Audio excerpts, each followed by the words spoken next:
Good YouTube. Today we're talking about a brand new deck that I've been having a lot of fun with, and I think could be a little bit of a contender going into the coming meta.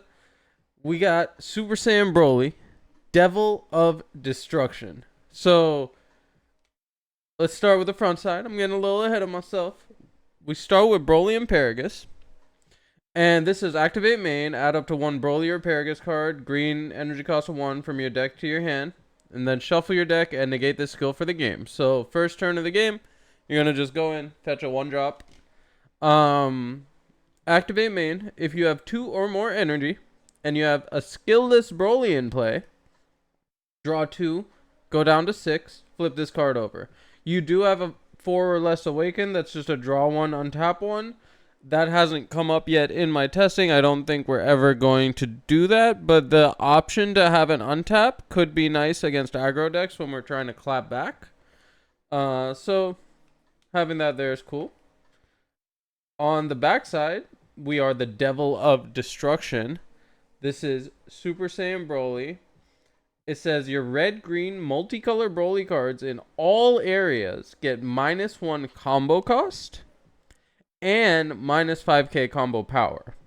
So every single one of our 1 plus 10k Brolys are actually going to be 0 plus 5ks. So we're allowed to run multicolors at high counts without the penalty that we would usually have of not being able to combo with them. He has another permanent. During a battle in which your Broly card is attacking a battle card, your opponent attacking a battle card, your opponent can't activate counter skills. So this guy says any of my big guys who are swinging into your battle cards, you're not allowed to negate it. So those swings are going to happen no matter what. That's actually what makes the deck viable, so believe it or not. You'll see why in a bit if you're new to the deck. Let's keep going. When this card attacks, draw a card. Additionally, you can place a green card from your battle area into your drop. If you do, this card gains 5k for the turn. So we're swinging, going to 20, and killing something in our battle area. So I'll come back to that. I'll tell you guys why that's relevant in a little bit. But for now, let's talk about our Z deck. So we are at 3 of the gigantic Meteor of Destruction. So Meteor says it has 2 different activate battles. It's a 1/1 Z card. We get 1 Z energy pretty easily. So the first activate battle. Limit 1, remove this card from the game, choose up to one of your cards, and it gets plus 10,000 power for the battle. When an opponent's battle card is KO'd by that battle, your opponent discards a card from their hand. That's really friggin' sick. Hand control as early as turn 2 with this deck. Really friggin' sick. The second activate battle says if you have 4 or more energy, and your Broly's in a battle attacking a battle card, you can remove this card from the game to give your battle card 30k for the turn. So the first one's only for the battle. The second one's for the turn. So you're going to have a 60k, because we're swinging with a 30k Broly, a 60k for the turn.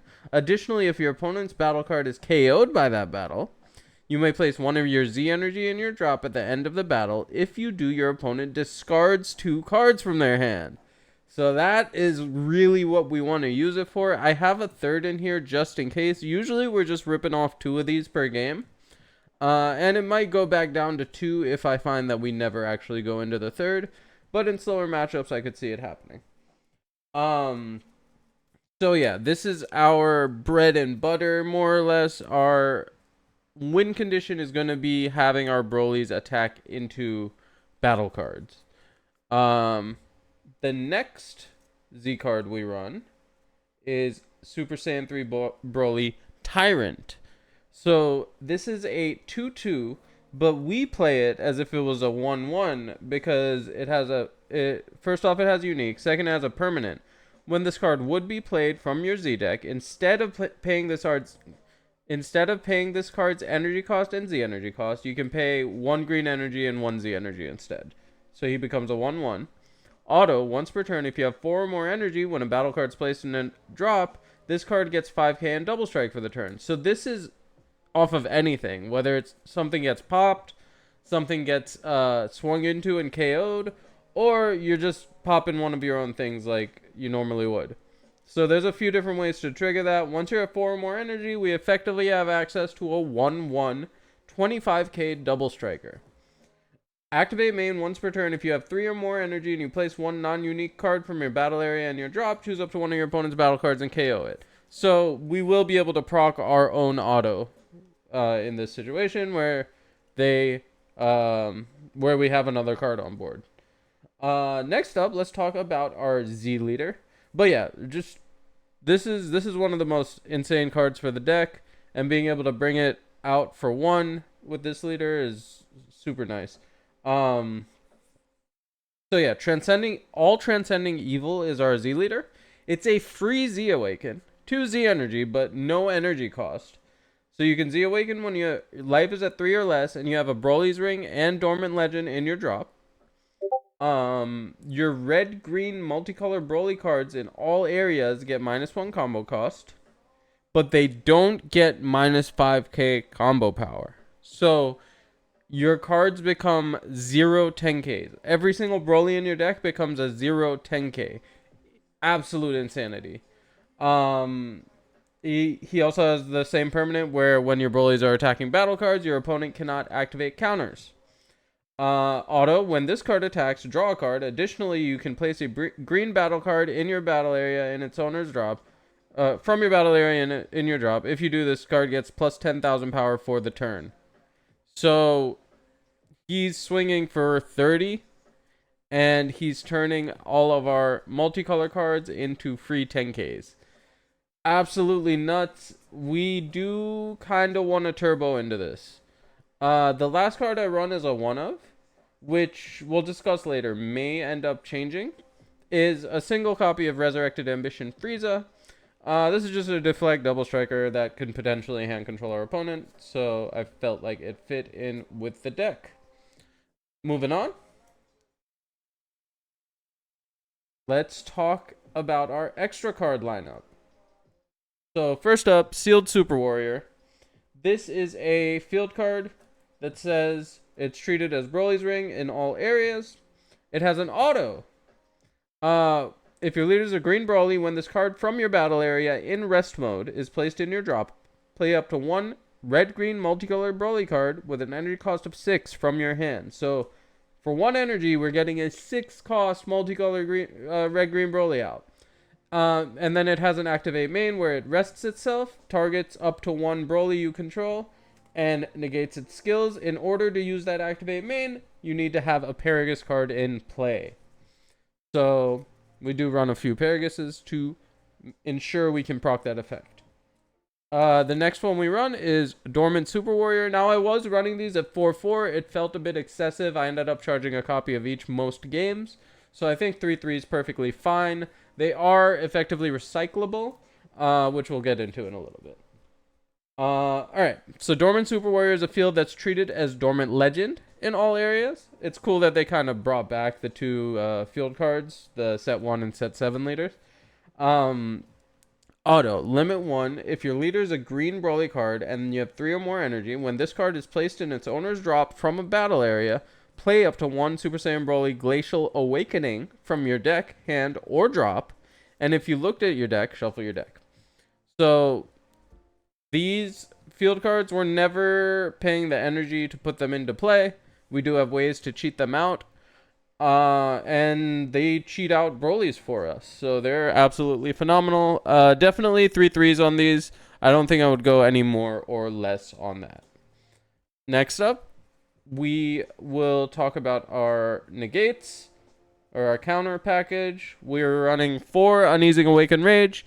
Pretty self-explanatory. We're a green Saiyan leader. We need a good floodgate to rely on because we are getting ourselves down to 3 life pretty early. Uneasing fulfills that role for us. Along with Uneasing, Homicidal Clones, because if you can back up an Uneasing with a Hami Clones, it's usually going to end their turn because they don't want to pitch 2 cards just to, or pitch another card after the clone negate to push through a token. So really strong in my experience. I run 3 homie clones minimum, or 3 token negates in most of my decks, besides like blue. The next card we run at 2 is Focused Breakthrough. So floodgates can be an issue for this deck. We're not really putting enough things on board to deal with riposte. We're not really able to pitch cards out of hand for something like a topo. So Focused Breakthrough does a phenomenal job of answering any floodgates our opponent might play. On top of that, we are actually charging multicolor energy, so we can activate it for free by taking a life.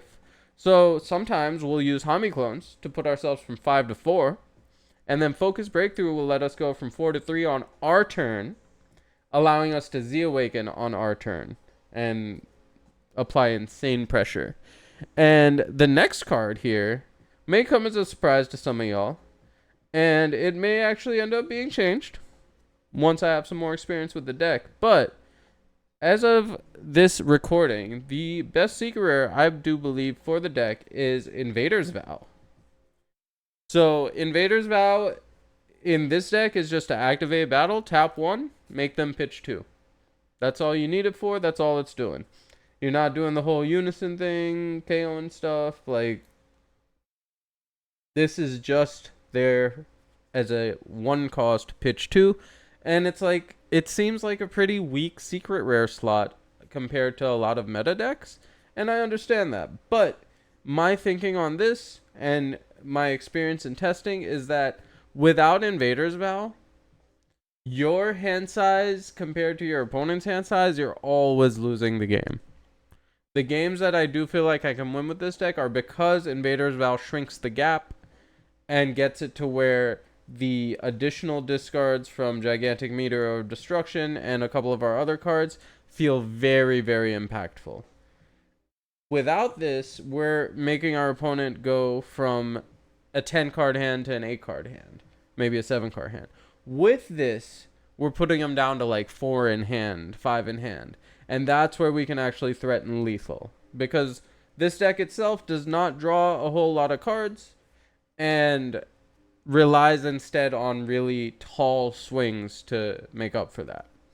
So yeah, that's our extra card lineup. The 6 field spells along with the counters and our secret rare. Moving on.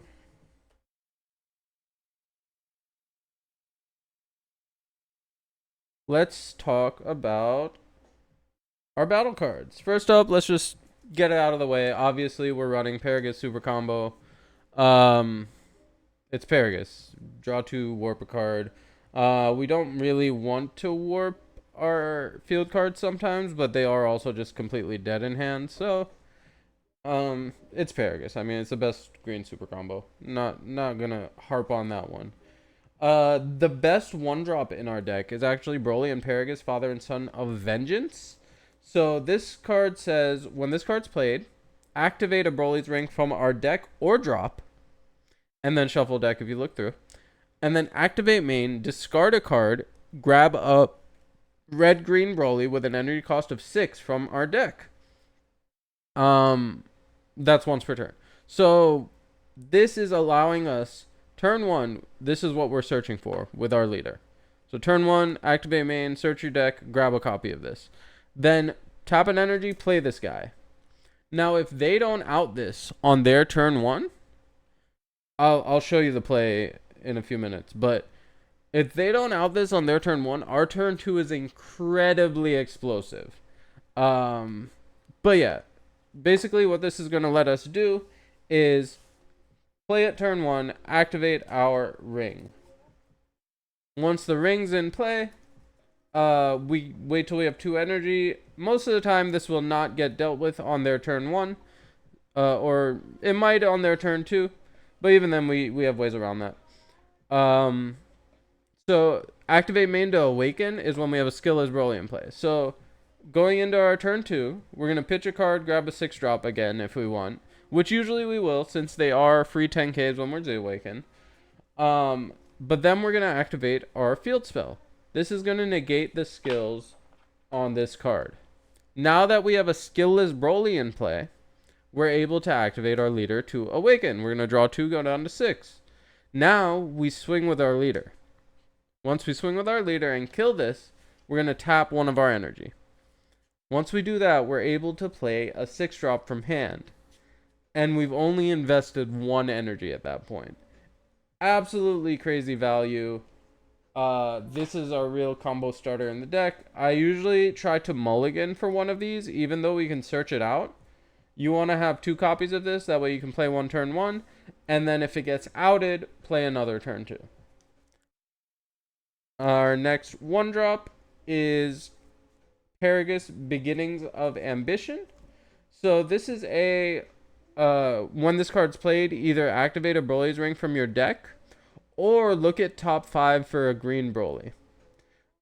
He also has an activate main where if your leader's a green Broly and you have a Broly card in play, you can just free play this, and then you can't play Paragus cards for the turn. So, free play, activate the ring, really freaking good. This is an auto 4 of, in my opinion. Your rings aren't always going to be in your deck, so late game you're just going to be using it to search for a Broly. But having a Paragus in play is important for some effects, like I'll show you in a little bit. Along with our field spell, so this is really good at just putting itself in play when we need it to be. Moving on. Our next Paragus we play only 3 of this one, because this one says when this card is played, draw a card, then activate a Broly's Ring from your hand. So this isn't nearly as good as the other 2, because activating him from your deck, or drop, is always going to be stronger. Because we are not trying to lose our hand advantage in this game. So, even though this draws a card and plays it, like, we don't want to have to play the ring out of our hand. We'd much rather pitch the ring off of this and then play another copy of this to play it from the drop.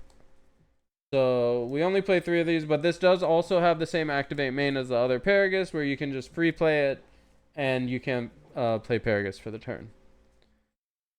Next up, we have 2 copies of Cooler Armed Force. Now, Armed Force is kind of a backup plan in this deck. If we play optimally, we won't really be able to fit this into our curve. But if we don't see the pieces we need, whatnot, this is a very solid backup plan. So the card that makes Armed Force really strong is Broly, SS3 Broly Tyrant. So we get to play this effectively for 1 energy. And then this costs 2. But then this says when this card attacks, in order to restand this card after it attacks, we need a Z battle card with an energy cost of 2 in play. 2 or more. So, and then when this swings, we get to make our opponent pitch a card. We can KO one of their battle cards, but most of the time we're just going to be swinging for double strike, making them pitch a card, and then restanding, swinging for double strike, making them pitch a card. David M., thank you for joining. Welcome in. I'm doing well. We are recording a deck profile for YouTube right now. So yeah, Cooler Armed Force, phenomenal in the deck. Also has Barrier. So if your opponent can't swing over it, or if they don't have a barrier out, this guy will stick around and you can just play another Broly next turn and keep on doing damage that way. For 2 energy, insanely good value. The opportunity to pitch 2 is absolutely vital. We need to, I can't say it enough, this deck does not have a huge hand size. So we need to do everything we can to bring our opponent's hand size down to ours. If we can match hand sizes, most of the time we're in a good place, because our bodies that are swinging are going to be bigger, and our cards in hand are going to combo 4 more. So there goes Cooler Armed Force. Now let's get into our Broly lineup. We have 4 of our first 6-drop. This is from the new set. This is Nightmare Begins. Energy Exhaust. When this card's played, it gains critical for the turn. Additionally, if you have 3 more energy, You may choose one of your Paragus cards and place it in the drop. If you do, during that turn, this card can attack a battle card in active mode. So, if we play a turn 2, it cannot attack active modes, but it's still a 30k crit. If we play a turn 3, it's a 30k crit that can swing at something in active mode, kill it, restand, and then swing again for crit. And if you remember, our Z extra card will make them discard a card if we've played it at this point. So swing into their battle card, activate Z extra card, 40k, pitch a card, restand, 30 crit at lead. Absolutely nuts. And then when this card is removed from your battle area, we're actually going to activate Dormant Super Warrior from the deck. Deck, hand, or drop, actually. So this activates it from anywhere. So we're playing this guy turn 2 99% of the time. And going into this, once they deal with him, which they inevitably will because they don't want to deal with a big 30k coming at them, it will lose crit the turn after it's played, but it will still have the ability to restand after KOing a battle card. So it's still an issue for your opponent because now the Z card that gives it plus 30 can turn it into a big old 60k pitch 2. So this card will usually get outed, will usually be going into Dormant Super Warrior. And Dormant Super Warrior is going to it's going to allow us to cheat out another Broly that we play. So this says, if your leader's a green Broly card, or you have 3 or more energy when this card is placed in your owner's drop, you play a Glacial Awakening, right? So let's look at Glacial Awakening next. And just a reminder, we are playing the 6-drop on turn 2 for 1 energy. So 40k or 30k crit for 1 energy, absolutely massive. So yeah, this is Glacial Awakening. This card does a few things. First off, this is our check land. If your leader is a green, if you have a green Broly card in your energy or battle area, negate this card's energy exhaust skill in all areas. So you can't charge one of these turn 1, but turn 2 onwards, you'll ideally you play the Broly turn 1, and then you can just charge 1 turn 2. You only really need 1 red energy in this deck, if that. We do want the multicolor, however, for the we want the multicolor for the focus breakthrough, and we need a red energy for one of our surprise plays that we do run. So yeah, Glacial Awakening has Deflect and Auto. Once this card's played, you can discard a card to give your leader +5 until the end of your opponent's turn. So on turn 3, we're going to play this guy. We're going to pitch a card, make our leader a 20k until the end of our opponent's turn. And if they try to pressure us and we can Z-Awaken, we're going to be base 25. So a base 25 plus an uneasing Awakened Rage is going to be very, very hard for a lot of decks to push through. Okay, so that is Glacial Awakening. That's pretty much all he does, and then he's just a 20k swing, but he's also a 4 cost for us to evolve on top of. And I will show you what we're evolving here in a second. But first, let's talk about our other 6-drop. This is an older card. This is Tragedy Foretold Broly. When this card's played, you can choose up to 2 of your opponent's battle cards, -15 through barrier. He arrivals for red-green for 2 when you combo red-green. But we're just going to play him for free off of our field card, so we're not worried about that. And then this also has an auto that says when your opponent combos, you may choose 1 card in your opponent's combo area, place it in its owner's drop. If you do, negate the skill for the turn. So once per turn on either player's turn, you get to kill one of your opponent's combos. I'm still struggling to find the right time to squeeze this in, but having this on board alongside our other boss monsters, it, in theory, is one of the stronger things we can do in the game of Dragon Ball. I did have a couple games in testing where I played this turn 2, and I wished that I would have played the other 6-drop, just because the 30k crit on turn 2 is almost always going to connect, and then being able to flip into the dormant super warrior field and then be my leader, it's a lot of free value that we're getting by playing this guy on turn 2. So I think the earliest I'd go into Tragedy Foretold is turn 3 or turn 4. So he's only a 2-of, but worst case in this deck, he's a free 10k once we're Z-Awaken. So we'll take that. But yeah, that's Tragedy Foretold. Also, he has a permanent, which is effectively unique. You can't have another copy of him out, so you can only have one in play. Let's get into the last few cards of the deck. So I mentioned evolving. This is the card we want to evolve. This is Super Saiyan Broly Tenacious Onslaught. Energy Exhaust, Double Strike. EX Evolve for 1 red or 1 green. You draw 1 card when you EX Evolve. Real nice. Or you could Arrival red-green for a green and a colorless, which is nice. That does come up from time to time. Auto. When this card's played, your opponent discards a card. Awesome. Auto. Once per turn, when opponent's battle card is KO'd by this card's attack, draw a card. Switch this card to active mode. And if your opponent's life is at 2 or more and your opponent has 3 or more energy, deal a damage to them. So let's talk about what this means for the deck. Why is this so powerful in this deck in particular? The answer is the free play of Glacial Awakening. So on turn 3, we're free playing this guy. We're going to tap an energy to go into this guy. We're going to pay another energy in one of our Z energy for Gigantic Meteor of Destruction.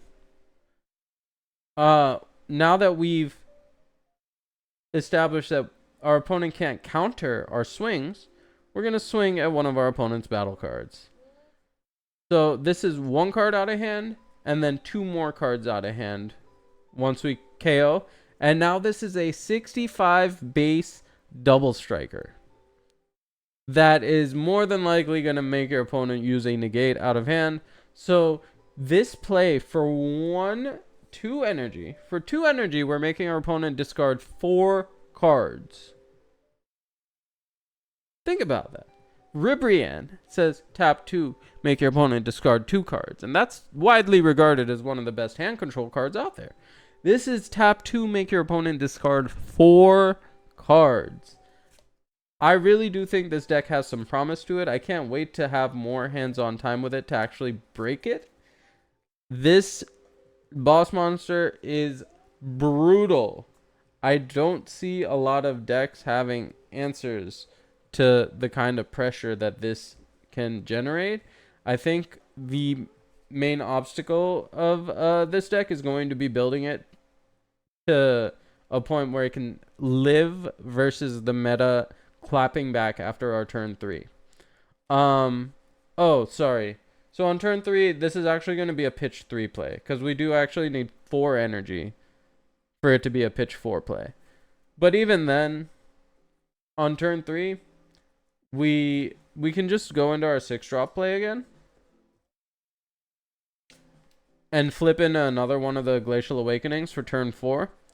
Or we can just play to Arrival one of these on turn 4. 2 energy to Arrival this isn't terrible, considering once it swings into a battle card, it cannot be negated. Alright, so that is it for our Brolys. We're running 4 of these guys, because once again, it's not a matter of like, oh, I don't want to have too many multicolors because it gets cloggy. Our leader turns all of these into 5Ks, and then once he's awakened, he turns all of them into 10Ks that are free to combo. Phenomenal. I love this deck's design. Very well done, Bandai. Big ups. So let's talk about the last card in the deck. This is a controversial card, I'm sure. Not a lot of people are going to agree with me, I assume. But that's fine. I'll show you why I think it's absolutely bonkers. So, it's turn 2, right? We've just gone into our Nightmare Begins for 1 energy, right? So, we're going to swing crit to our opponent's leader. What we're going to do at this point is combo another Broly from hand, which we're always going to have at least 2 of these. because we played the 1 cost turn 1 searched one, and then we played either another 1 cost turn 2, or or it lived and we were able to pitch and search another. So we're always gonna have a multicolor to combo with, and then we're gonna tap a red energy and Champa Beerus. This is going to turn this into a 35 double strike crit on turn 2, along with another 20k swing, and blow up a 20k or less on board. This combo right here, I think, is what has the potential to break the deck. They did ban Furthering Destruction Champa and Hidden Power E Supreme Kai, whatever. They did not touch Arrival Champa. So we do still have a way to Champa crit, and we're running 3 of them just so we see it turn 2, and because we're running 6 targets in the deck really that can benefit from them. So anytime one of our 6 drops swings at their leader, we want to be able to potentially turn it into a huge double strike. So that's that. That is the last 3 cards. That is a 50 card list, by the way. I do have to test with it more. There are a few things I might want to change. I'm not completely solid on my numbers of the Paragus cards. These guys, I definitely have to get more testing to see which 1-drop feels the best and how often I actually have these in hand to play off that other 1-drop. But I think the extra card lineup is pretty set in stone, except for Invader's Vow. The one card that I do want to try is AOD Secret Rare Broly, because we can somewhat reliably allow our opponent to hit us down to 1 life, or hit us down to 2, and then we could swap out this Frieza for a copy of Surmounting or Jiro. Probably Jiro because of Deflect and Barrier. But we do that, we're able to put ourselves to 1, swing with leader, kill off our 8-drop, and then play the big Broly from our hand for a 40k double strike dual attack. We pitch our hand, they pitch their hand when he swings. My only issue with that play is that it does lose to a single token negate. So I think the existence of token negates makes that particular secret rare not viable in the deck, but I do want to give it a try just for the laughs. But yeah, thank you all for tuning in. I appreciate you clicking on the video. If you enjoyed, give me a subscription, like the video. I will be posting a few more decks from this set, along with some Lorcana content, along with a few other things. We have fun around here. With that being said, my name's Nassif. Thank you for stopping by. Catch you next time.